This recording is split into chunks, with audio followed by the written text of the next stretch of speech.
studies, learns, very compassionate. My friend Marlene Yvette, I've got to ask her, Marlene, let me bring you in. Let me unmute you real quick here. Marlene, welcome to the Robert Scott Bell Show, or welcome back, because I have a sense that haven't you been on the show once, maybe years ago in Orlando, maybe Yes, I was on actually twice. twice. Mhm. Sweet. Well, welcome back officially then. And Thank you. that lovely smile I remember so much, and I know how passionate you are about essential oils and health, and going back to our history, you were very good friends with our good friend Liam Sheff, and so you know a lot of the history of what we've been through on this show, and losing him. And look, many of us have lost friends and family members and loved ones before even the COVID crazy stuff hit, but even now, especially in the COVID timeline, we're losing more. And I think needlessly if we pay attention to what we can do. And as we bring you back into the mix here, we've got links up to your new website that I didn't know about. We'll get to that in a moment. But you called me a couple of weeks ago, somewhat out of the blue. I mean, we haven't stayed, we were in touch on social media and stuff, but you called up and you were really upset. Texted me. It's like, oh my gosh, my parents. And I apologize because I don't remember all the details of what we went back and forth on, because in the midst of everything going on, and I'm feeling like, oh my gosh, we got to help here. Somehow we did. The good news is, the shortcut is, your parents are alive and well and didn't go to the hospital, but I know a lot of people need to know what you did to help them and what happened. Why did they need help? Yes, absolutely. It was terrifying. So I thank you for being there in that moment. I don't I remember what I told you, but not all the details, because I know I was a nervous wreck and I was an emotional mess. Mm-hmm. And that's me, someone who's been in the natural health world for over a decade now. Crazy enough, it's been about that long since I met you with Liam. And that was sort of the start of my journey in all of this. So someone like me who, I don't know everything, but I know a lot, Mm-hmm. to feel that lost, I can imagine how other people feel, and why they end up in the hospital. I totally get it. Um, yeah, both my parents got sick at the same time, and it was terrifying. They're in their 70s, their early 70s. My dad had a stroke about actually a year next month. So if anyone's high risk of ending up in the hospital, my dad would be at the top of that list. He's had, like I said, a stroke. He is pretty not non-mobile. He walks with a walker, but has to be supervised. Um, he's had hip surgery. Just a ton of things happened with him in the last year. So for me, it was even more terrifying, right, to have him get this thing, and do my very best to keep him at home and manage through it, myself. So I'm really grateful for people like you and some of the other practitioners I was able to reach out to, mostly because of the work that I do and the groups I'm involved with. I'm very grateful I have people to reach out to, because we need that. It's terrifying. Well, it absolutely is, and the opportunity to come together and help one another. I'm grateful for those opportunities. I feel really good when I can serve, and of course we do this every day and bring it out to the world in a more generic or general sense. And I don't always have the time to interact one on one. Obviously, we all have connections, friends, family members where we can reach out and get sometimes very direct help, and occasionally I can do that. And in your case, it was like, oh my gosh, this sounds serious, and you knew firsthand from hearing and being on top of this the danger should your parents go into the hospital. What happens is that they lose the ability for you to even advocate for them when it comes to COVID related things. They go, no family members allowed, no one's allowed. And then they do horrible things to them, including putting them on dangerous liver and kidney toxic drugs that destroy what's left of lung function. Because if I remember correctly, your mom and dad were both dealing to some degree with the coughing, the lung stuff, the oxygenation issues. And if they gone in, like my friend Richard Pearl, who went in South Florida, and they didn't let his wife, his family in, and they ended up killing him. I'm very clear about what they did. They gave him the remdesivir, destroyed his kidneys, put him on a vent, and he never recovered. Mhm. So I know you were up against that, thinking I've got to keep my family, my parents out of the hospital. That was the very top of my list of my priorities, was keeping them out of the hospital. My mom, I felt like she was handling it a bit better, though there were definitely some scary things with her. But my dad, for sure, it was just that was my main goal. And I really started just reaching out to the different people that could guide me, you know, beyond essential oils, though they were absolutely instrumental in their healing and in supporting their lungs and their immune system, and really just even supporting my emotional wellness and feeling like I was doing something every hour on the hour for them, helped me feel better and got me through what I needed, you know, so that I could be there Hmm. for them emotionally, because it was intense. I was up practically 24 hours a day. Um, didn't really sleep much, didn't eat much. Wanted to check on them constantly. Yeah, you were basically the caregiver in that Yeah. situation. Like normally, let's say in an ideal hospital situation, you have people working around the clock, and when you're tired, somebody relieves you. You didn't have that, of course, in a hospital setting now. Unfortunately, whether you want it or not, they are so constrained by pharmaceutical constructs, mandates, etc., federal government interventions, that even if the nurses wanted to, for instance, give them things like hydroxychloroquine or ivermectin, very limited access to that in hospital settings without threatening lawsuits practically. Mhm. And it could take too much time in that case. But you're there, obviously invested in your parents' health. And remind me the things maybe you were requesting, the things you utilized, things you got, things you did, because I want to have people understand that you can succeed often, maybe only without sometimes the hospitalized intervention if you can avoid it. Yeah, so one of the first people I reached out to was Dr. Cornelia Franz. I don't know if you're familiar with her. Yeah, She's here she's local been in on this Orlando. show. Fantastic, brilliant Yes. pediatrician in the Orlando metro area. Yes, so I think God was the one that got me on the phone with her, because technically she's a pediatrician, but she happened to pick up the phone, happened to be in the office when I called after hours. And she is a medical doctor, though she practices more natural medicine. She told me she was the first voice that said, "Keep your father out of the hospital, they will kill him." Mm-hmm. And I needed to hear that. You know, and several times throughout the 3 weeks that my sister, who was there to help as well, but obviously she's not as in the world that I'm in. So there were a couple times where she was like, "We may need to call, you know, an ambulance." And I just kept hearing Dr. Fran's voice in my head, and that helped me to stay firm with, no, we're not doing that. Um, she recommended a few homeopathic things that or Chinese medicine things, I'll say, that she works with. So I went and grabbed those from her. And like I said, she was the first person that said, you know, no to the hospital. I asked her about ivermectin. I have to say, I'm a bit disappointed that she won't prescribe it, Mm-hmm. because we need that. We need more physicians to prescribe it and get access to that. I will say, Marlene, knowing what I know of Dr. Cornelia, she probably has suggestions that precluded the need, in her opinion, of the ivermectin. And I don't dispute that. In fact, you know, as I've lectured around the world and more recently at some big events, and I'll be doing so at the Truth About Cancer Live event, that if we know what to do, we can do what ivermectin does without using ivermectin, is the point. But I acknowledge that as an allopathic medicine, it is far lower on the toxicity scale than most every other medicine, along with hydroxy, so can be well tolerated and less likely to risk death by doctor or death by medicine in that case. Mhm. But did you follow up on another source to get the ivermectin, or did you do the other remedies and some things we talked about? What else happened there? Yeah, so I mean, I wanted the prescription only because I've been hearing about it and reading, learning more about it. I just wanted to have it. I wasn't necessarily ready to jump on and giving it to them, but Mm-hmm. the symptoms were extremely severe. Okay, my father could not say more than one word at a time. He was fully incoherent. He was, when he tried to speak more than one word, it came out like complete gibberish. It was in it whatever this was, it attacked his neurological system. And so beyond just the lung issue, because I knew with that, like, he wasn't, it didn't seem like he was at the point where it was like a tremendous amount of buildup in his lungs, but the neurological effects were scary. Like, he was not there. So I just wanted to have it, just to have it, you know, but I didn't even, so she's telling me, no, she doesn't recommend it. Yes, she had the Chinese medicine, which I did give him, but I wanted to give everything and anything that I could, or have access to it.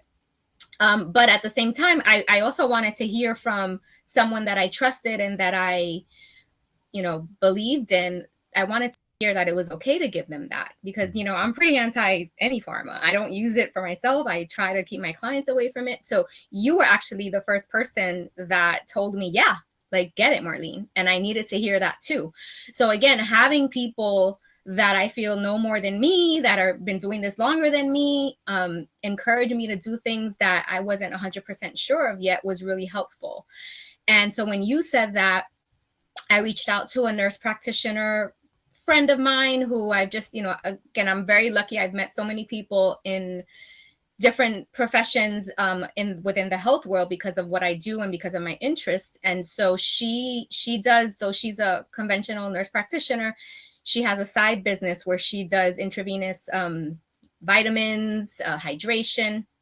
And because my father was running a high fever, I wanted to get him some hydration because I was afraid that he could get dehydrated from his body just doing all the things it was doing with the fever, and I didn't want to suppress the fever.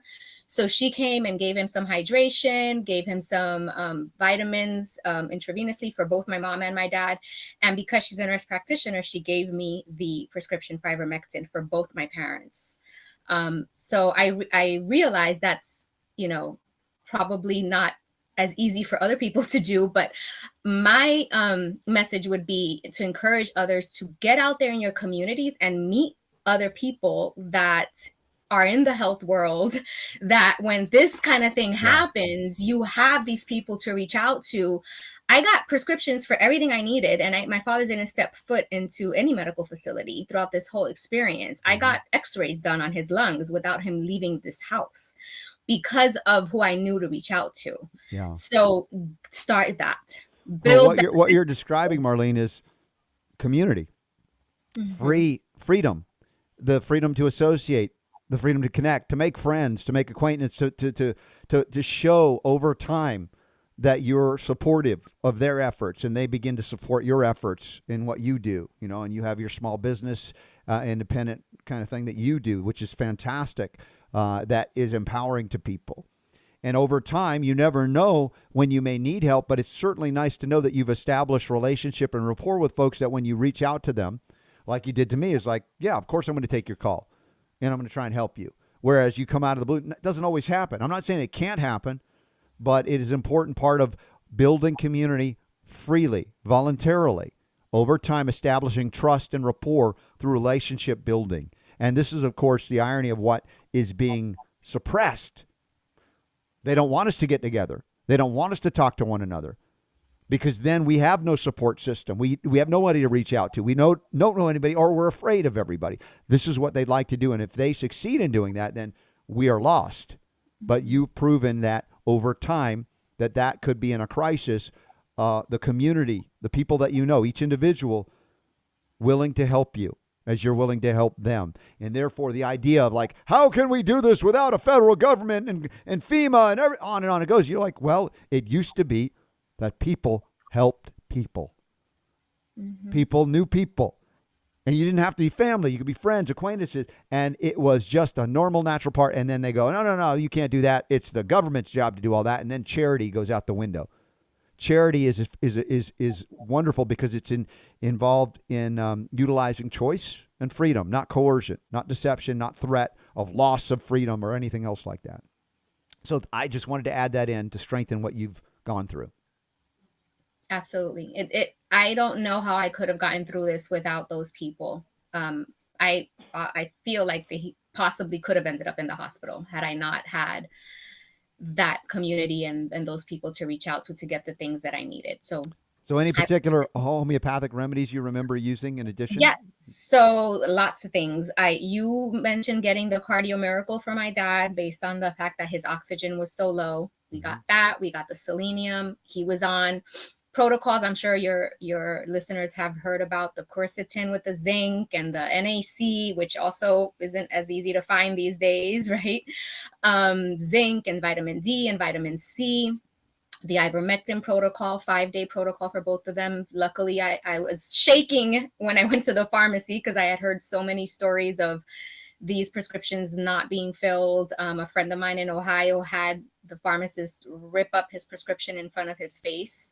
So I knew there was, possibility that could happen. But I'm in Florida with DeSantis, and so far we've been able to get it here. So I was able to get it for them. Other than that, I also got 2 oxygen machines for them, and they got the intravenous vitamin C. I mean, vitamin C came later, but some vitamins, the hydration, essential oils on the hour. It And was Marlene, a I little, don't know if you knew, but Super Don also went through a pretty severe bout a couple of months ago now. And we had the gift of community once again. People that came out and came through for us, for Super D, sending him some of the things he needed. And also the fact you mentioned oxygen. Thank God, Super D, they sent you home with oxygen as opposed to admitting you and then putting you on a vent. I mean, you think about all the fortuitous things that happen in your case, where others of our friends are not so, like Richard Pearl, not so fortunate. And hear the story. Super to you again. It's probably still fresh within your memory. The feeling of gasping for air, like Oh yeah, no, it's no joke. It's a real thing, whatever it is. yeah.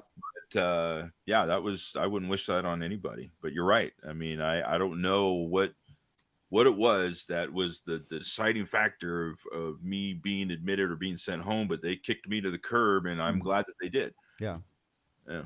I mean, what is it about going into a hospital and finding out it's the most dangerous place you could be, as opposed to reaching out to friends and family members and acquaintances that save lives outside of the hospital setting? What are we to learn from this? Well, I think it's pretty clear and obvious. So Marlene, continue with the story about recovery, what went on, how they're doing now, all of that, and how you got there. yeah. So they were on all of those things, lots and lots of all of it. And then once I could see that my mom was getting better. Oh, I will say I did within 72 hours, my dad did get the monoclonal antibody treatment.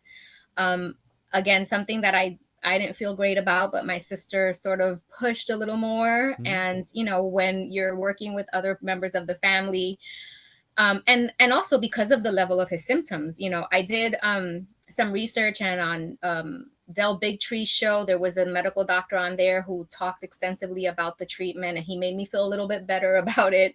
So I tried to do some research first, and my dad went and had that within 72 hours of onset of symptoms, and he came back speaking in full sentences from not being able to say more than a word. So he responded well. I still don't feel great about long-term issues with it. I don't know all of the things, but in his case, I think it was instrumental.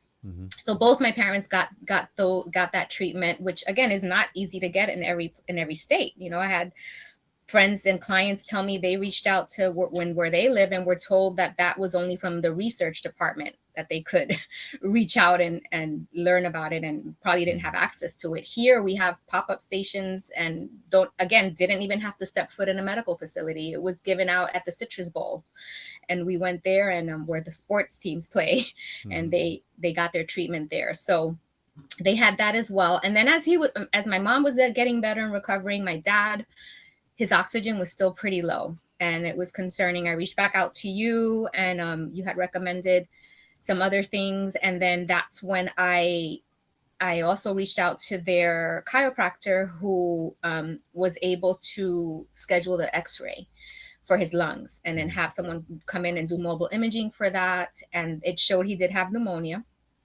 So now I'm worried again, because I'm like, what do Is he what do I is he nebulizing the silver hydrosol? They were nebulizing absolutely every day. And so but once that happened, when the nurse practitioner, she had also given me a prescription for a Z-Pak, which she just gave it to me, and I had it, but I definitely didn't want to use it. Had my sister, like, he has pneumonia, let's use it. At that point, we had an appointment with Dr. Franz, nurse practitioner, but not for like another 10 days. They're really booked up. It means people are looking for natural help, but it also means we don't have enough practitioners doing this, because I needed help now. Dawn Lester, who is a dear friend of mine, I've read her books and promote her books. I probably send you a few of her books. She's all the way in the UK, and she actually recommended I speak to a physician, a functional medicine doctor that she knew about, and sent me to. And so that doctor, through a mobile appointment, looked at the x-ray and said, we're okay for now. We're not going to do the antibiotics. We're going to do a very, very high dose of vitamin C intravenously. My dad got the dose of what normally 4 people would get. He got himself with some glutathione, and that took care of it. So again, being able to reach out to different practitioners and get that guidance and get, that extra support of saying, no, we're okay, we can do this without, I know I had to do the ivermectin and I had to do the antibody, but I really wanted to stay away from antibiotics. Yes. And I was able to. Beautiful. And that's why I wanted you on too. In addition to sharing the good news, is the story that you tell about how you got there, the work that you had to do. You didn't just like fall asleep and one day all the people called. You had to do some work too, but you also had established and built relationships over many years. And I want folks to understand this is not a quick fix measure. Obviously, if you're in crisis, you're looking for some level of quick fix, but based on all the years of work, you're prepared, even when you think you're not, to have the gifts of healing being given unto you. Now, this is also, I think, a prayerful thing. However people pray, it's all different perhaps, but the idea of being open to gifts where you don't know they'll come from. Instead of saying to God, this is how I want it, you say, I'm open to the guidance, to your wisdom. Please direct me, and being open to how it comes through. And even sometimes to get messages you don't like, and being willing to follow up on that information. And thank God your parents are still here with you. We recognize in life, there's a life cycle. The body doesn't last forever, but we do our best to keep and protect and preserve life as long as it's possible.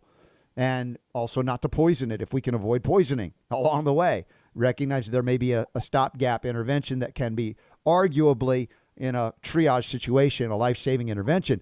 But if we don't need it, we don't need it. And we don't need it in maybe 90% or more of the cases that they think you do. Now, another aspect coming out shortly will be the bioactive copper hydrosol from our friends at Sovereign Silver. And I think that will add into the mix of oxygenation issues for many people. Because without copper, the iron can't do its job to carry the oxygen. All it can do is carry. But even that, without copper, iron, I won't say it's useless, but it can be dangerous. And so much zinc has been consumed over the past year and a half. It's totally whacked out whatever copper you had. And people aren't getting enough. So we'll be announcing as soon as it's available the copper hydrosol for everybody to get. So stand by for that. Also, I will give a shout out to my buddy Morley Robbins. So those of you who want to read about copper, he has a new book out, just came out at the Health Freedom Expo. We were able to get a copy. Cure Your Fatigue, how balancing 3 minerals and 1 protein is a solution that you're looking for. So that's good. We got more information. We're learning all of the time. I'm not hanging my hat and going, it's over. Super Don, if I ever hang my hat and say, there's nothing more to learn, just slap me through the mic. I don't know. Do something, because that'd be bad. That'd be bad. Are you muted out? Oh, you're going to slap me there. I heard the slap. That sounds like a whip, actually. So, Marlene, by the way, I want to show everybody, you have a website I didn't know about, and it's linked up in the show notes. If you scroll down into our first hour notes here on the 8th of October, for those of you listening, watching live, of 2021, Marlene's website is called The Healing Hippie. Wait a second. The what? All right, let me click on that, and we'll go to it. It's actually My Healing Hippie, Robert. Thank you. Yeah. Even though I see the logo says The Healing Hippie, it confused me, but it's My Healing Hippie, HIPPIE.com. You're way too young to be a hippie. How is this possible? I wish I was. That's hilarious. And here you go. You've got beautiful pictures. It looks like you went out west and got some gorgeous shots with your essential oils that you love. And it gives a little bit of background. It even gives a phone number if people want to reach out to you. So you do virtual consultations for people, do you not? Yeah, mostly now. It's been all virtual since COVID. I don't get to link up with people, which I miss so much, because I'm just more of that type of person. I like to make those in-person connections. But now I have clients in 22 countries because I'm able to do the virtual. So it's been awesome. It's been awesome. Just shy of 4,000 clients now. So fantastic. I'm so proud of you. On the Robert Scott Bell Show 10 years ago. I can say, I remember when you were, right? No, this is so impressive. So y'all check that out as well. And you can be empowered too and help one another. Again, you're an inspiration. Now, you are originally, is it Puerto Rico, or where were you from? I can't remember at this moment. I did grow up in Puerto Rico for about 10 years. Yep. Yeah. Went to high school there. So your Spanish is way better than mine, which is non-existent. speak decent Spanish. Yep. Yeah, I imagine so. And I think about the Hispanic population. We've talked about this over the time, cultural differences in terms of bowing to authority, right?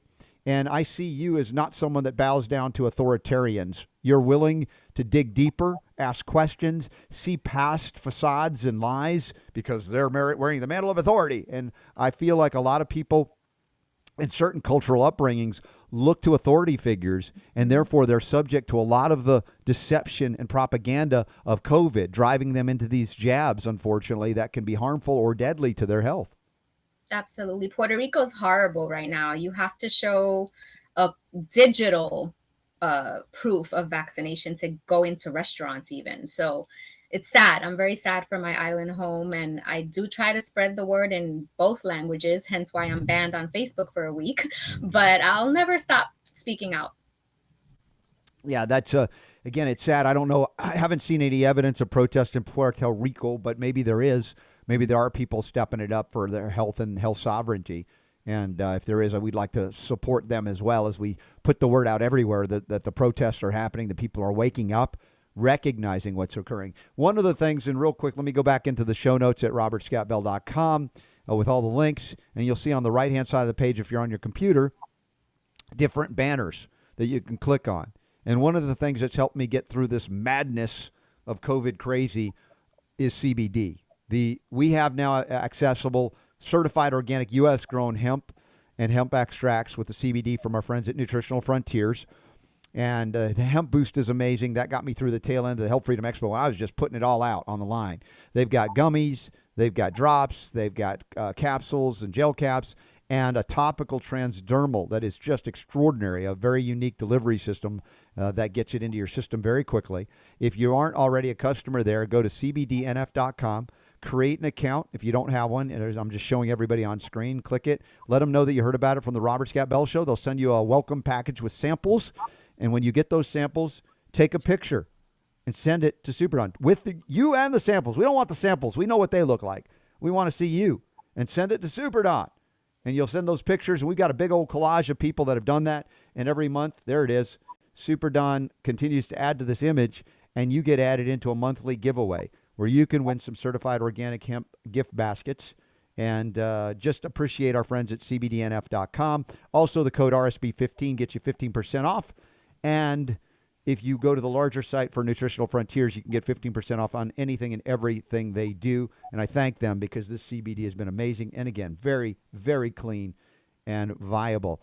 Marlene, have you been utilizing CBD and hemp to get you through some of the emotional stuff? It's like it's just kind of takes the edge off for me. I have to try yours. I've tried some in the past.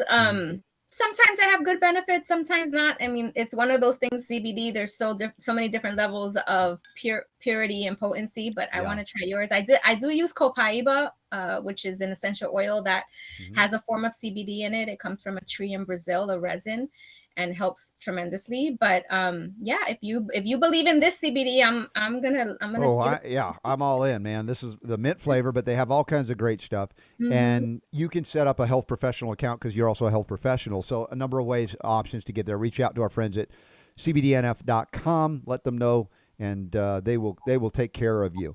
Let's see what else we got here, Super D. Any other announcements, updates that I'm forgetting here? And I know I'm enjoying that, Marlene, that you're here and sharing what you're doing because I feel, again, so empowered to see you, knowing where you came from, all the things you've learned, the things that, when they say women can't do this on their own, it's like you have done an amazing amount of things and you're an inspiration, I think, to everybody, not just women and girls that want to grow up and become, healthy and inspiring other people to health.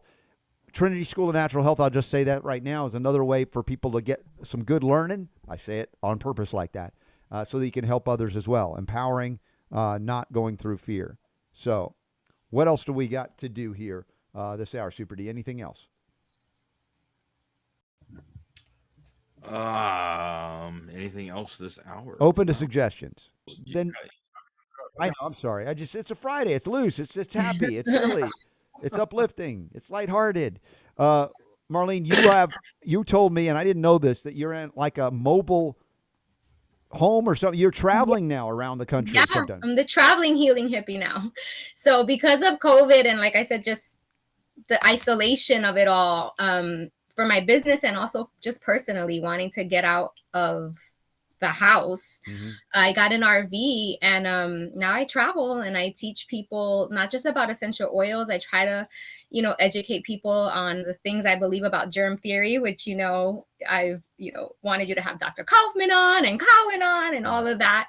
That so said, our favorite interviews, both of them, they were amazing. yeah, I mean, incredible, right? Yeah. But then after going through what I went through with my parents, now I'm also like, well, what the heck is this thing? Because I know what it isn't, but it's really, it's just a mystery to me. So I try to teach people, it's a lot harder to get them to understand these things now when I get it.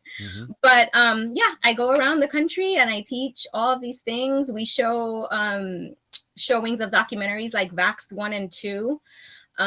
Just try to get the word out, that there is, like you said, another way. And I'm happy to help anyone that, needs to have access to the medical professionals that I worked with during this experience. So even if you reach out to me just to get their information, I'm happy to provide that. They were amazing.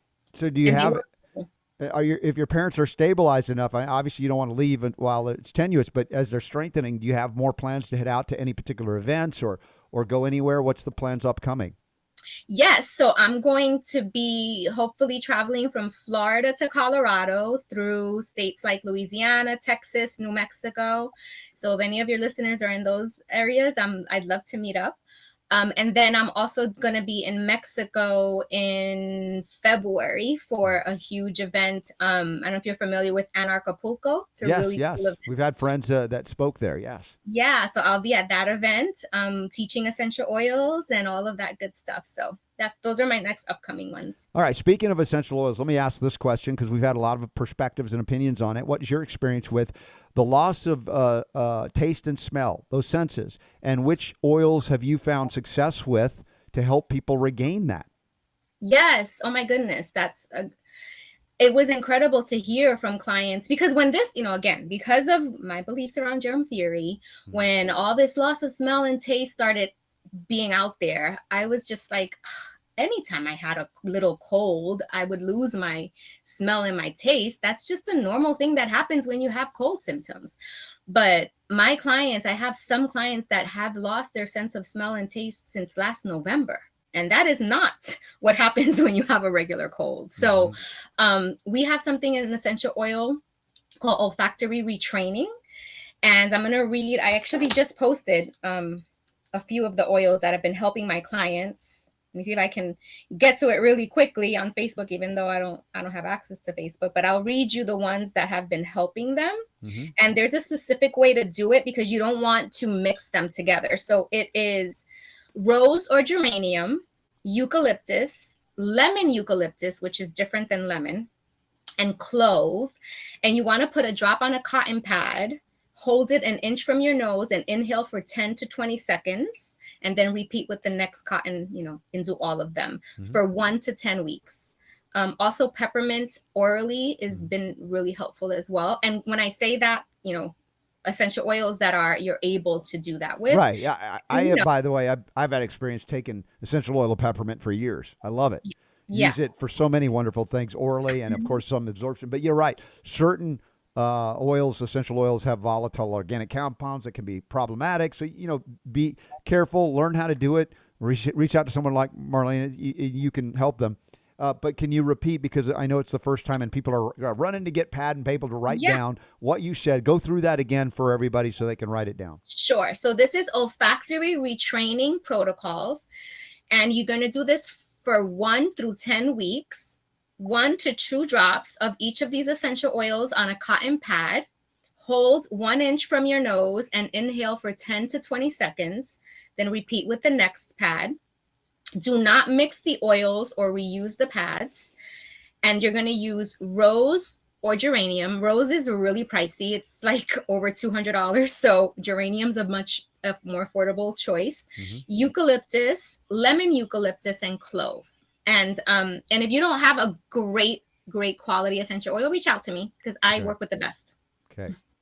Great. So Marlene's a great resource there, and you can plug in and regain that which you lost. There are a lot of strategies, and I wish that I could say that every strategy, it works for everybody, but we find there are unique differences in people.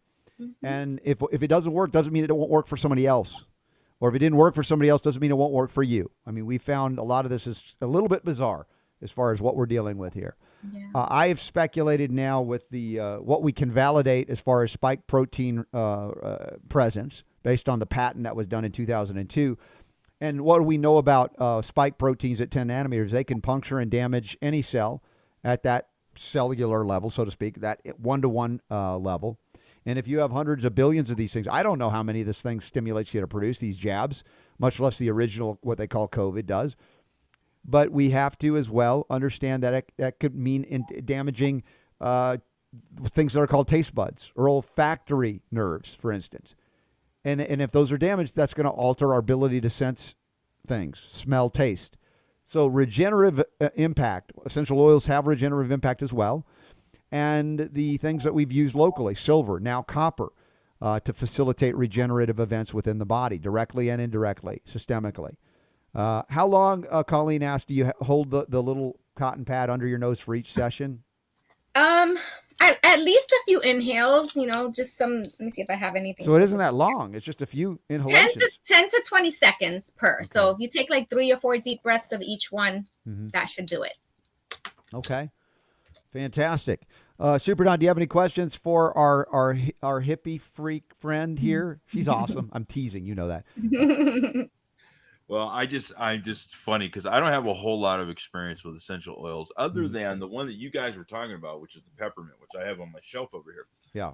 And I use that like a smelling salts almost. I love using that too. It's Yeah. like, whoa, okay, I'm awake.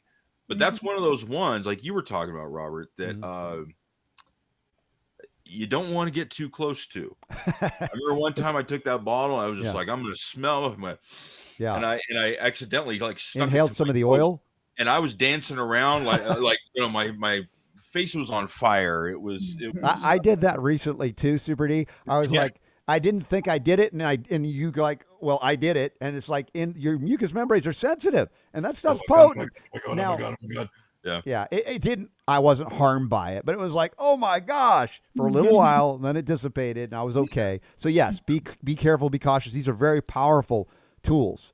Use them appropriately. Reach out to someone like Marlene, the Healing Hippie, at myhealinghippie.com, and hippie spelled HIPPIE. Do you like this design? I love it. It's very hippie. Yeah, isn't it? It's totally California. Yeah, I love it. That's our friend Allison who designed that, and we hope to make more of those shirts available because I gave away the last one to my friend. She's known as Homegrown Health, Joni Abbott. She's a dear friend. She's also a very good friend of Liam Chef's. We talk about Joni. All of our friends that we know one another and we support one another and help one another when in need. And Joni's certainly one of those people. That's just so wonderful. So I'm so glad to I would love to have a shirt for you like this because I know you'd love it. But I have to find a way to print it again and make sure I have the updated file because the last one we got, didn't it say Robert Scoot Bell instead of Scott? I think that's it. Yeah. It's kind of oops. Little misspelling error, but whatever. But we'll figure it out and get those out as soon as we can. Our next AMA, for those of you that are patron supporters of the Robert Scott Bell Show, God bless you. Thank you for doing that. We thank you no matter what, because just sharing the show is so amazing because we don't have PR firms. We don't have we don't have friends in the mainstream media. They don't want us to speak out like we do. But those that you just share the show, like Marlene shared the show to many of her friends and fans and those who consult with her. We are appreciative of you. You're welcome here anytime. But we have our next AMA, Ask Me Anything for patrons, and it'll be the 30th of October. It's a Saturday, noon Eastern, 9 a.m. Pacific, and we usually meet for an hour or two, and it's been great. A lot of camaraderie, community. People help one another. We share stories. We get to see one another by Zoom. It's recorded if you can't make it, so if you're a patron, you can actually watch it later too. So, Marlene, any last, let's say, bits of information or empowerment you want to share with the audience before we got to go? Yeah, I mean, like I said, I think the biggest thing with this is just having people to reach out to help in these circumstances to keep your family members out of the hospital. A friend of mine lost her dad and her granddad in the same day in the hospital. So like I see it every day. Yeah. And I'm just so grateful that, Liam years ago brought us together. It's changed my life in so many ways. I'm sad to hear about Richard. I met Richard with Liam. I went to his health Yeah. food store. So to hear that someone who had a health food store ended up in the hospital and this happened can happen to anyone. So yeah, I mean, it's just but take comfort, everyone, in that you do have the power to heal. Stay at home, do your best, Yes. and reach out to your community. Oh, and speaking of that, at the end of every hour, you know what I say, but I'd like to hear it in Spanish from you. The power to heal is yours. Mm-hmm. El poder de sanar es todo tuyo. Awesome. Thank you so much, Marlene. Jonathan from ChooseToBeHealthy.com is going to join us. More hometown healing discussion after this. Thanks, Marlene. Big hugs. Can't wait to see you. Thank you so much. All right, back in a few for hour 2. Thanks for being here.